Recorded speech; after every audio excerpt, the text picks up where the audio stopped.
सतगुरु भगवान की, सच्चिदानंद भगवान की, सनातन धर्म की, ज्ञान स्वरूपेश्वर महादेव की। ओम ब्रह्मानंदम परम सुखदम केवलम ज्ञानमूर्ति द्वंद्वातीतं गगनसदृशं तत्त्वमस्यादिलक्ष्यम् एकं नित्यं विमलमचलं सर्वधि साक्षिभूतं भावातीतं त्रिगुणरहितं सद्गुरुं नमामि। नित्यशुद्धं निराभासं निराकारं निरञ्जनं नित्यबोधं चिदानन्दं तस्मै श्री गुरुवे नमः। तस्मै श्री गुरुवे नमः। तस्मै श्री गुरुवे नमः। सद्गुरु भगवान की, सत्य सनातन धर्म की। शिवोहम।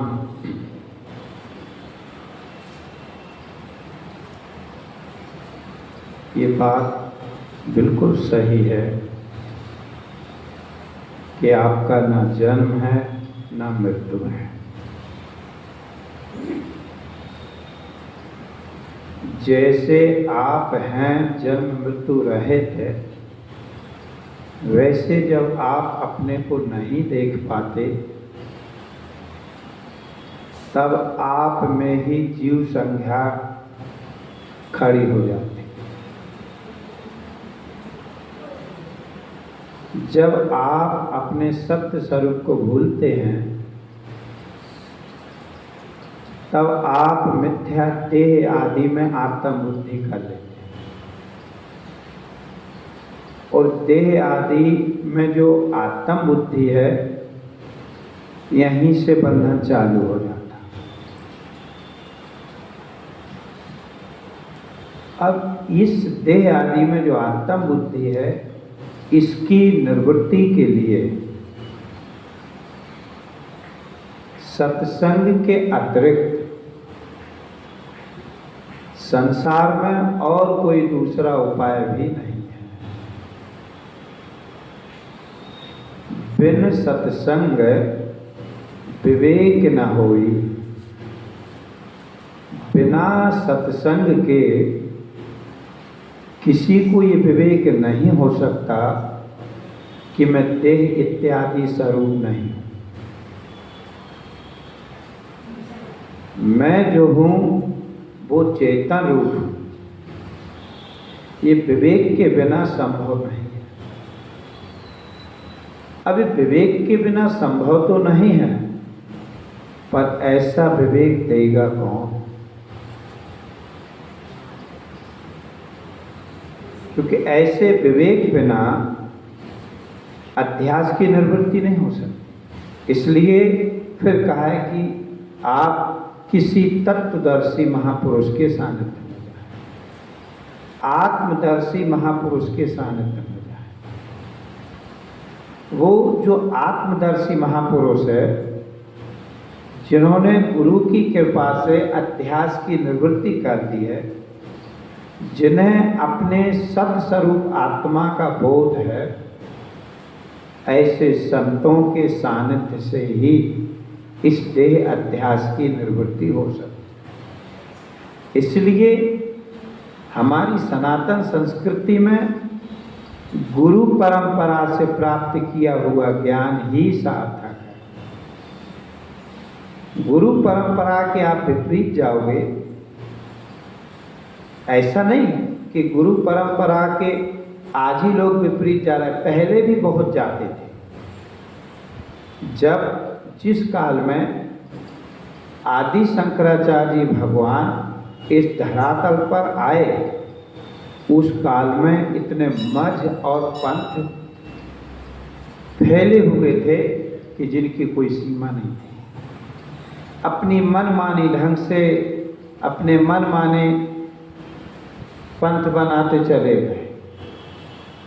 जब भगवान शंकराचार्य जी का अवतार हुआ तब उन्होंने जाकर के इन सबको हटाया और एक वेदांत विषय को ही रखा, क्योंकि वो महापुरुष थे, वो जागे हुए थे, उन्हें ये पता था कि इस आत्मविद्या को प्राप्त किए बिना किसी के भी देह में जो अहम बुद्धि है इसकी निवृत्ति नहीं हो सकती। इसलिए आप भगवान भास्कर को देखें तो जितने वेदांत ग्रंथ थे उन सब पे उन्होंने भाष्य किए। गीता और भी बहुत सारे उपनिषद हैं, ईशावासादि 9 उपनिषद, सनक सुजात, उन्होंने खुद कुछ ग्रंथ रचे भी हैं। सत्य सनातन धर्म की पराजय न हो इसके लिए उन्होंने 4 मठ बनाए थे, जो भगवान नारायण की परंपरा की गाथा का गायन कर, जो सबसे पुराना है। अब देखो, जो हो जाता वही अपनी गाथा गवाने लगता, जो हो गया उसी ने अपनी गाथा गाना चालू कर। अब आप देखें कि कितने अलग अलग कैसी बुद्धि विदीर्ण हो रही, एक नारायण से हट करके कहीं किसी की बुद्धि कहीं, किसी की बुद्धि कहीं। भगवान साक्षात नारायण के अवतार हैं, पर नारायण परंपरा के बाहर नहीं गए। भगवान खुद कह रहे कि एक क्षर है और एक अक्षर है। द्वाविमो पुरुषे लोके क्षर क्षरस च अक्षर एव च क्षरा सर्वाणि भूतानि अक्षरो कूटस्थ उच्यते। हे अर्जुन, इस संसार में एक क्षर है और दूसरा अक्षर है। क्षर वो है जो विनाश को प्राप्त होता है, क्षर वह है जो बदल जाता है, क्षर वह है जो एक जैसा नहीं रहता, और अक्षर कूटस्थो उच्यते, अक्षर एक है। अब क्षर में हम संसार को कहते हैं, और देखा जाए तो इंद्रियां भी संसार है। आपका जो स्थूल शरीर है ये भी संसार है, आपका जो अंतःकरण है ये भी संसार है। ये संसार से अलग नहीं है, ये संसार ही है। और इस क्षर में जिनकी अहम बुद्धि है, अब देखो यहाँ विचार देखो, आप थोड़ा यदि आप विचार करके देखोगे, क्योंकि कुछ चीजें विवेक प्रधान होती हैं, भाव प्रधान नहीं होती। ब्रह्म विद्या विवेक प्रधान है। आपको शब्दों को श्रवण करके और शब्दों का मनन और निधिध्यासन करना पड़ता है। कुछ चीजें भाव प्रधान होती हैं, लेकिन ज्ञान हमेशा विवेक ही प्रधान होता है। वो कहा भी है रामायण में, पुरुष प्रताप प्रबल सब भान। ज्ञान पुरुष है, प्रतापी है, सबको प्रकाशने वाला है। इसलिए हमें क्षर और अक्षर को समझना होगा। अब देखो, अक्षर कूटस्थ उच्यते। अक्षर कौन है? जो कूटस्थ है। कूट माने जो अचल है, स्थिर है, जिसमें किसी प्रकार का कोई उतार चढ़ाव नहीं, जो सदा एक जैसा है। अब क्षर और अक्षर जानने के लिए मैं बाहर दुनिया में नहीं जाना है, यहीं इसी शरीर में विचार करते जाओ तो इसी शरीर में जो शरीर है वो क्षर है, और जो शरीर का जानने वाला है वो अक्षर कूटस्थ है। शरीर को जानने वाला कभी बदलता नहीं, और शरीर कभी बदलने से रुकता नहीं। भाई संसार जो सरके, संसार किसे कहते हैं? जो सरकता जा रहा। अब देखो, देह सरकता जा रहा, मन सरकता जा रहा, बदलते जा रहा। इसलिए ये विवेक करना चाहिए कि मैं देहरूप हूँ के कूटस्थ रूप। यही वह विवेक है जिससे आप संसार का ध्वंस कर सकते हैं, अन्यथा और नहीं है। जिनसे देखो, एक जिन्होंने विचार चंद्रोदय पढ़ा होगा उसमें बहुत अच्छी एक उदाहरण दिया है, और एक बार शायद आपको बता भी चुके। एक किसी बच्चे का पिता एक जौहरी के यहाँ काम करता था। अब काम करते करते उसने अपने बच्चे को, तीर्थ यात्रा जाने लगा तो उसने अपने बच्चे को एक हीरा दिया और बोले, बेटा यदि मेरा शरीर ना रहे तो इस हीरे को ले जाकर जिस दुकान पे हम काम करते हैं उस दुकान वाले को देना, तो वह आपको बहुत अच्छी कीमत देगा। और वो तीर्थ यात्रा पर चला गया।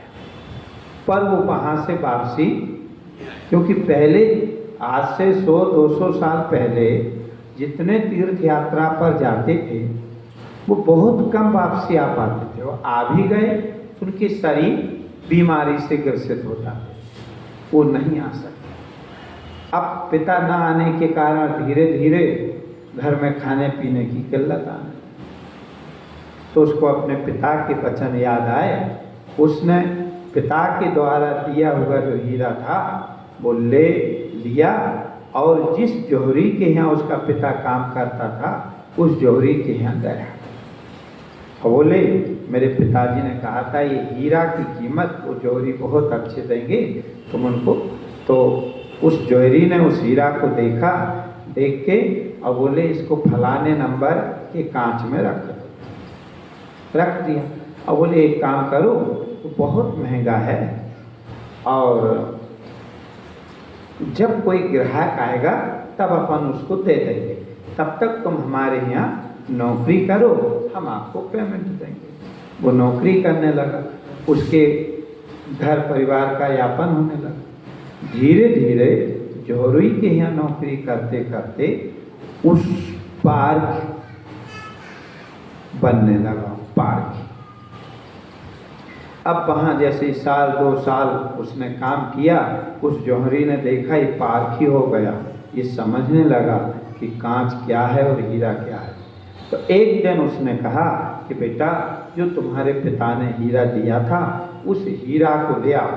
कैसे कि अब उसका बहुत कीमत था और कोई लेने के लिए आया, तो वो हीरा को उसने हाथ में लिया और बार बार ये सांस से ये सांस पर, ये सांस से ये सांस पर देखे। तो जौहरी ने कहा, क्या देखते हो? बोले, यह हीरा नहीं है, ये तो कांच है। तो उसने कहा कि पहले आपने मुझे क्यों नहीं बताया? बोले, पहले आप मेरा विश्वास नहीं मानते, क्योंकि आपके पिता ने आपको कह रखा था ना कि वह मूल हीरा है। ऐसे ही आप यहाँ विचार करें, हमारे परिवार जनों ने हमें ये बिल्कुल पक्का कर दिया कि तुम शरीर ही हो। क्षर माने जो नाशवान शरीर है, जो उत्पन्न हुआ है, जो मर जाता है, जो पापी है, पुण्य है, ऐसे शरीर तुम हो। देखो ना परिवार वाले, तुम जन्मे हो बेटा, मर जाओगे, स्त्री, यही तो भाव भरा। और ये भाव इतने वेग से भर गया कि ये हटाए भी नहीं हटता। अब ईश्वर की कृपा से शरीर मिला तो ईश्वर ने कहा कि तू सतगुरु के पास जा, आत्मज्ञानी संतों के पास जा। आत्मज्ञानी संतों के पास जब आया तो संतों के पास बैठा, बैठ करके सुना। सुनते सुनते सुनते सुनते पहले स्थूल समझा, फिर सूक्ष्म समझा, फिर कारण समझा, कोश समझे, फिर अपने को समझा। तब पता पड़ा कि जिस शरीर की हम महिमा गा रहे थे, ये शरीर तो नाशवान है, क्षर है, यहाँ तो आत्मा ही कूटस्थ है और आत्मा ही मैं हूँ। तब मैं की पहचान होती है। इसलिए मैं के आगे मैं खड़ा, ताते मैं न दिखाए और मैं गया तो मैं ही रहा, फिर मैं ही मैं दर्शा। मैं के आगे देह रूपी मैं खड़ा हो गया। और ये मत सोचना स्थूल देह का इतना अहंकार नहीं होता जितना तादात्म्य सूक्ष्म देह से। सूक्ष्म देह के साथ में जो तादात्म्य है वो बहुत बारीक है। स्थूल देह की तादात्म्य इतनी बारीक नहीं है। सूक्ष्म देह के साथ में जो अस्मिता, जिसे अस्मिता कहते हैं, आत्मा और बुद्धि की एकता का ज्ञान, इसको अस्मिता कहते हैं। अच्छा, आत्मा और बुद्धि की जो एकता का ज्ञान है ना, ये सूक्ष्म शरीर से बंध जाना है, अहम होगा। लेकिन इसका जो हेतु है, आप ये मत सोचना कि इसका जो हेतु है वो अविद्या है। अविद्या माने अपने सच्चिदानंद स्वरूप को जो आप कूटस्थ हो, अक्षर हो, आप अपने को अक्षर रूप नहीं देख पा रहे। क्षर माने नाशवान, अक्षर माने अविनाशी, क्षर माने जो बदलने वाला। एक जैसा जो ना रहे वो क्षर है, और जो सदा एक जैसा रहे वो अक्षर है। अब ये विचार करके आपको देखना। देखो, मैं फिर आपको कह दूं कि जैसे जब हम पलंग पे लेटते हैं, बैठते हैं, हमारे पास कोई नहीं होता, तब भी मन में कुछ ना कुछ विचार चलते हैं। मन में कुछ ना कुछ उथल पुथल होती रहती है। जो जहाँ है उसको वहाँ के विषय में उथल पुथल होती रहती है। व्यापारी है तो व्यापार की उथल पुथल होगी, किसान है तो किसानी की उथल पुथल होगी, नौकरी वाला है तो नौकरी की उथल पुथल, उसके मन में कुछ ना कुछ चलता रहेगा। तो क्यों ना हम इस मन को ब्रह्म विचारों से युक्त करते हैं? क्यों ना हम बैठे बैठे विचार करें कि वास्तव में क्षर क्या है और अक्षर क्या है। इसीलिए तो हम कहते हैं कि जब कभी आप लोग बैठे हो, आप बिल्कुल शांतपूर्वक घर में हो, तो उस समय फिर स्मरण करो, इन शरीरों को स्मरण करो। पहले शरीरों का नाम लो, स्थूल शरीर को समझो, सूक्ष्म आरोप करो। जैसे मास्टर के समझाने के बाद भी बच्चा घर पे जाता है और बार बार सवाल लगाता है और मिटाता है, लगाता है और मिटाता है, तो लगाना और मिटाना वो उसका एक अभ्यास हो जाता और उससे उसकी एक परफेक्टता आती है। और जब बिल्कुल क्लियर हो जाता है, परफेक्टता हो जाती, फिर उसे कोई तकलीफ नहीं आती। वो भ्रांति से रहित अपने जीवन को जीता है, फिर उसे सवाल क्लियर होगा। ठीक इसी तरह शरीरों का आरोप करना। अब मुझे लगता वही तो नया क्या ले, इसी का अहंकार तो छूट नहीं रहा, तो इसी का अहंकार छुड़ाने के लिए हमें बार बार इसी का ही आरोप करना पड़ा। कई बार आपको बताया, आप घर पे बैठे बैठे विचार करो, इंद्रियां क्या है, ज्ञान इंद्रियां क्या है, कर्म इंद्रियां क्या है, अंतःकरण किसे कहते हैं। बैठे बैठे इनका विचार करो। 5 ज्ञान इंद्रियां हैं, 5 कर्म इंद्रियां हैं, चतुष्ट अंतःकरण है, 5 प्राण है। ये 19 को खड़ा करो, फिर इन 19 में से फिर विचार करो कि इनमें से मैं कौन हूं। क्योंकि इंद्रियों से अलग होने का जो रास्ता है वो यही है। इनको पहले खड़ा करो, फिर देखो, मैं आँख हूँ कि आँख का जानने वाला हूँ, मैं कान हूँ कि मैं कान के जानने वाला हूँ, मैं बुद्धि हूँ कि मैं बुद्धि का जानने वाला हूँ।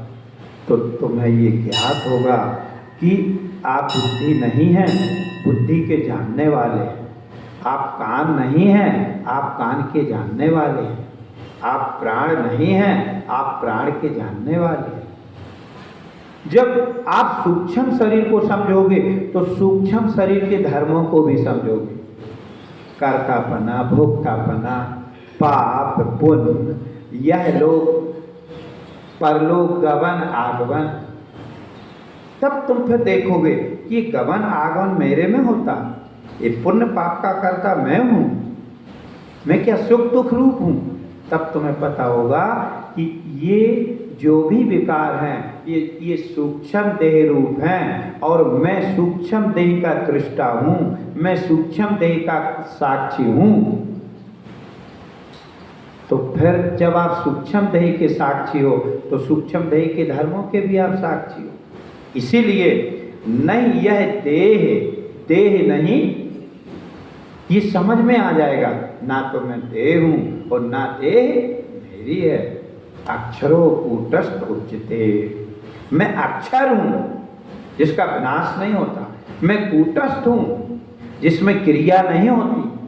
ऐसे कूटस्थ आत्मा जब आप हो जाओगे तब फिर आपको अपने के अतिरिक्त और दूसरा कोई नजर नहीं आएगा। इसीलिए तो बार बार अब बैठे हैं, कभी सूक्ष्म शरीर को खड़ा कर लिया तो अलग होके देखा, कभी स्थूल शरीर को खड़ा कर लिया। 5 भूत हैं, मन ही मन में विचार करो, आकाश, वायु, अग्नि, जल, पृथ्वी, जैसे बहुत सारी चीजें हम मन ही मन में सोचते हैं। और आपको मालूम है बहुत सारी चीजें मन ही मन में सोचते सोचते वो साकार रूप भी ले लेती हैं। जैसे वो भैंस के सींग में सिर फंसाने का जो उसने काहे में सोचा था, मन में ही तो आया था कि यार एक की भैंस थी, भैंस का सींग घुमावदार थे, गोल थे, तो वो जब भैंस को बांधे अंदर ले जाए बाहर ले आए सुबह, तो उसके मन में आए कि इस सींग में सिर फंसाएं तो कैसा होगा।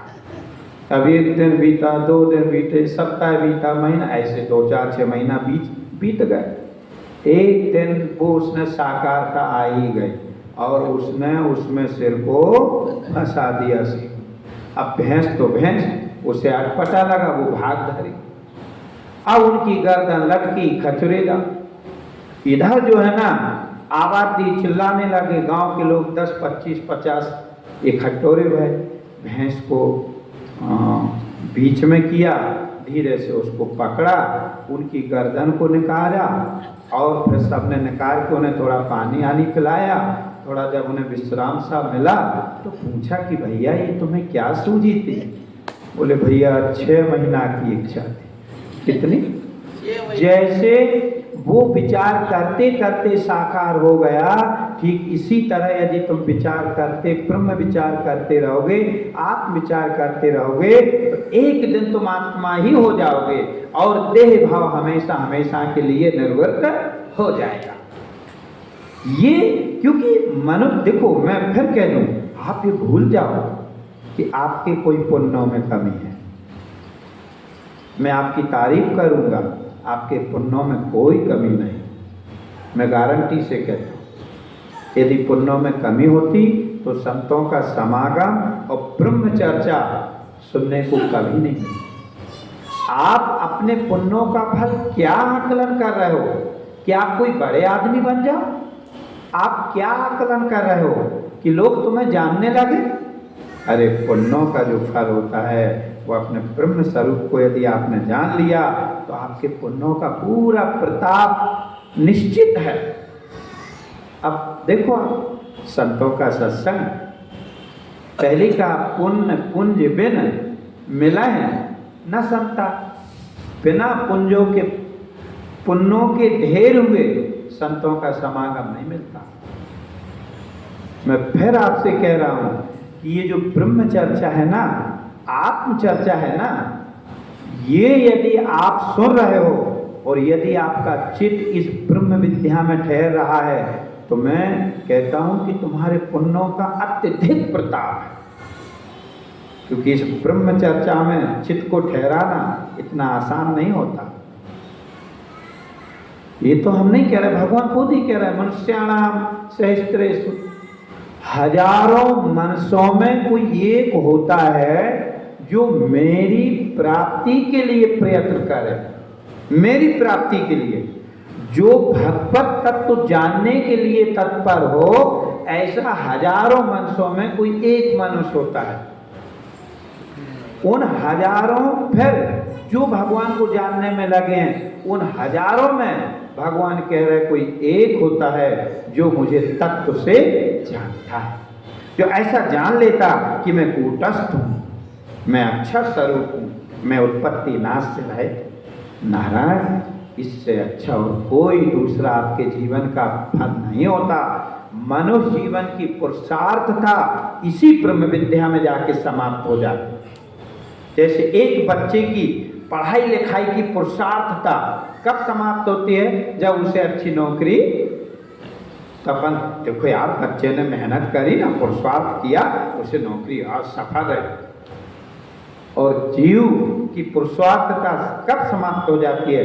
जब इसे अपने कूटस्थ आत्म स्वरूप का बोध हो जाता है, जब ये अपने को कृत देखने लगता है, जब ये ऐसा देखता है कि सच में ना तो मैं उत्पन्न हुआ हूं और ना मैं मरता हूं, और ये जो नाम रूपात्मक देह आदि है ये मुझ में तो यूं ही भान हो रहा है जैसे आकाश में नीलता, तब समझ लेना ये मनुष्य जीवन की परम पुरुषार्थता आपने सिद्ध कर दी, बाकी और नहीं।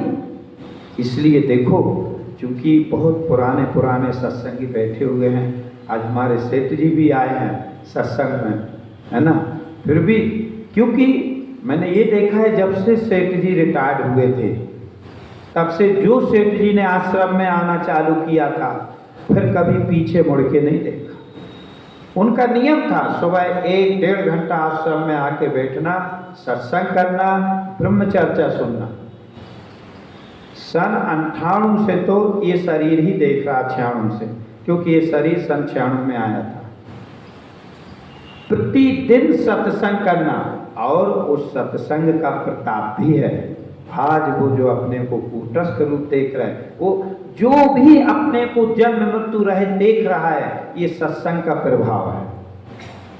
सो जानो सत्संग प्रभाऊ, लोकहु वेद न आन उपाऊ।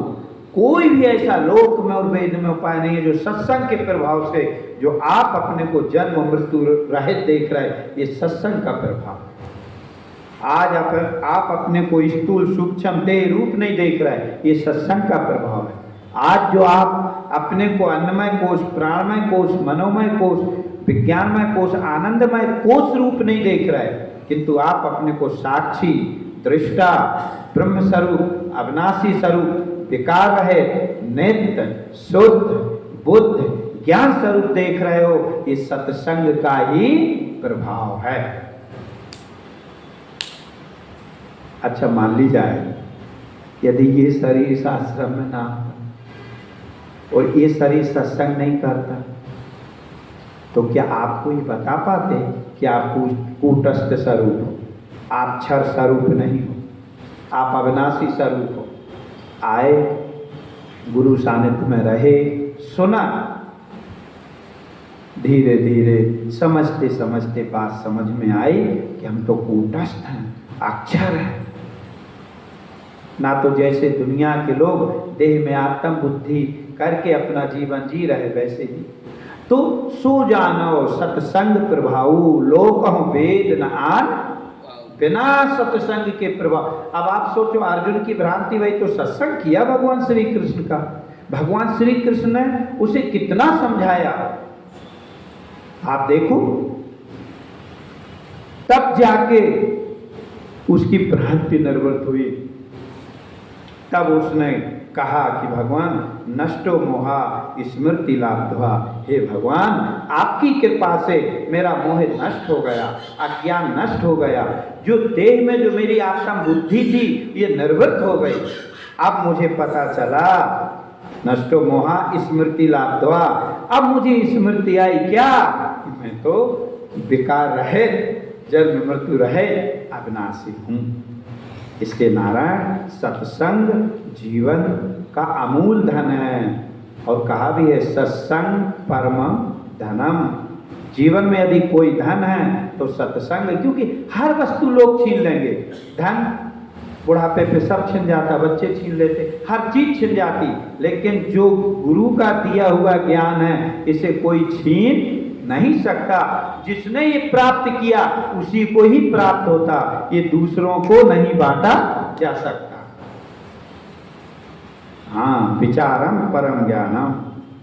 हाँ, विचार ही परम ज्ञान। अब विचार ही, पहले विचार करो, अविद्या का नाश करो, फिर तो आप शांत स्वरूप आत्मा हो ही। पर पहले ये देह भाव विचार करके निवृत्त तो कर लो। अब पहले ही तुम शांत हो रहे तो फिर देह भाव की निवृत्ति कैसे हो? फिर तो ये हुआ कि वो शांत रस में डूबते चले जा रहे हैं। इस देह के लिए जो विवेक चाहिए वो विवेक नहीं जाग रहा, और विवेक नहीं जागेगा तो अध्यास, क्योंकि हमारा विवेक, भक्ति और वैराग ये सोए हुए हैं। और आज भी जो भक्ति जाग रही ना, तो वो विवेक और वैराग से रहित भक्ति है, इसलिए तो वो सफलता हाथ में नहीं आ रही। अच्छा है, मैं तो ये कहूँगा कि आप सभी का जीवन बहुत अच्छा है कि ब्रह्मचर्चा, संतों का सानिध्य प्राप्त है। ब्रह्मचर्चा श्रवण करना, इससे बड़ा और क्या सौभाग्य होगा। इसलिए द्वाविमो लोके क्षरश्च अक्षरस् एव च क्षरा सर्वाणि भूतानि। ये मन हुआ, बुद्धि हुई, इंद्रियां हुई, ये क्षर हैं, ये नाशवान है। और कूटस्थ, अक्षर कूटस्थ उच्चते। आप जो बदलने वाला है ये आप नहीं हो। आप कूटस्थ माने अक्रिय, अक्षर माने अविनाशी आत्मा हो। यही जानने योग है, यही जानने योग है। इससे आगे और कुछ जानने योग नहीं है। बोले सच्चिदानंद भगवान की, सद्गुरु भगवान की, सत्य सनातन धर्म की, ज्ञान स्वरूपेश्वर महादेव की। शिवो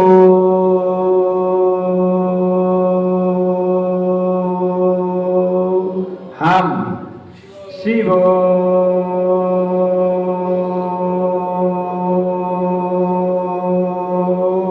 हम, शिवो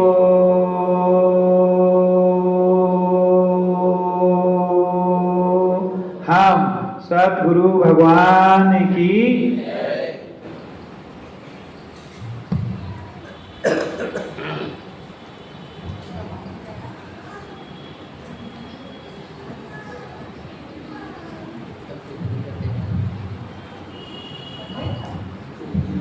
अब साथी